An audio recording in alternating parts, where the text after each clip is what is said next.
Hello future nursing officers, आज हम बात करेंगे वेंटिलेटर के एक ऐसे सवाल की जो नोट शीट में अक्सर पूछा जाता है। लेकिन रुकिए, बहुत से बच्चे कहेंगे मैम वेंटिलेटर की सेटिंग बदलना तो डॉक्टर का काम है, तो हमें ये क्यों पढ़ना।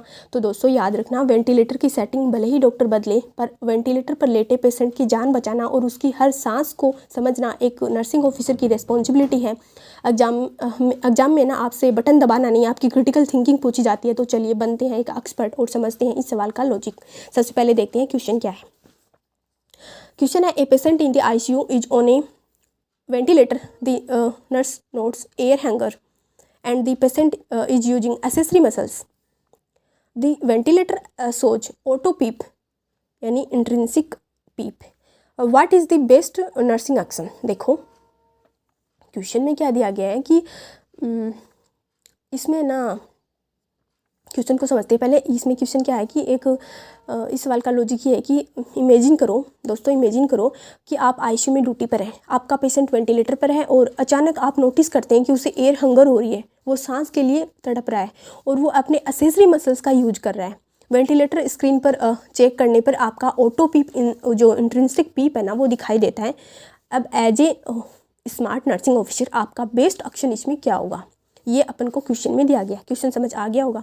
अब देखो ऑप्शन ए बोल रहा है इंक्रीज दी रेस्पिरेटरी रेट को बढ़ा दो, एंड बी बोल रहा है डिक्रीज दी इंस्पायरेटरी फ्लो रेट को कम कर दो, एंड सी बोल रहा है इंक्रीज दी एक्सपायरेटरी टाइम को बढ़ा दो, एंड डी बोल रहा है इंक्रीज दी टाइडल वॉल्यूम को बढ़ा दो। अब देखो इंक्रीज दी रेस्पिरेटरी रेट है ना, ये ऑप्शन इसमें गलत है। ये इसलिए गलत है क्योंकि हम रेस्पिरेटरी रेट बढ़ाएंगे तो हर ब्रीथ का साइकिल है ना वो छोटा हो जाएगा और जिससे एक्सहेलेशन के लिए और भी कम टाइम मिलेगा।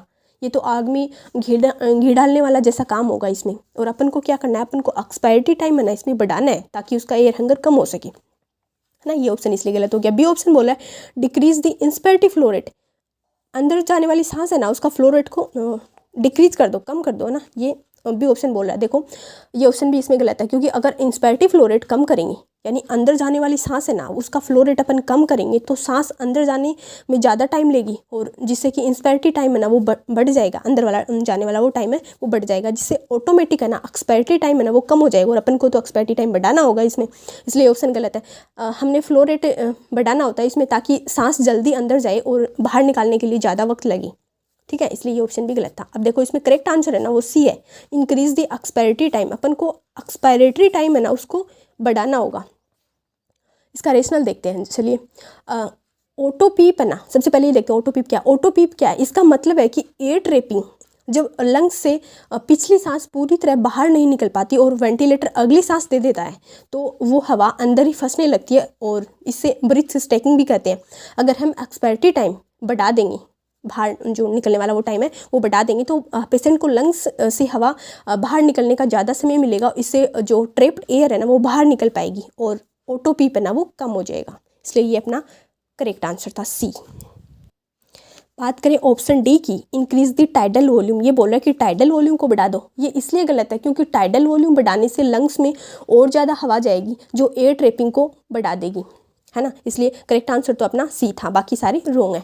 अब देखो अब कुछ एग्जाम बूस्टर की पॉइंट देख लेते हैं जो जहाँ से एग्जाम में डायरेक्ट सवाल पूछे जाते हैं। पहला ये है कि ऑटो पीप है ना उसका कॉमन कारण क्या है। सबसे ज़्यादा COPD और जो अस्थमा के पेशेंट होते हैं उनमें ये ऑटो पीप है ना ये देखा जाता है क्योंकि उनकी एयरवे नैरो होती है।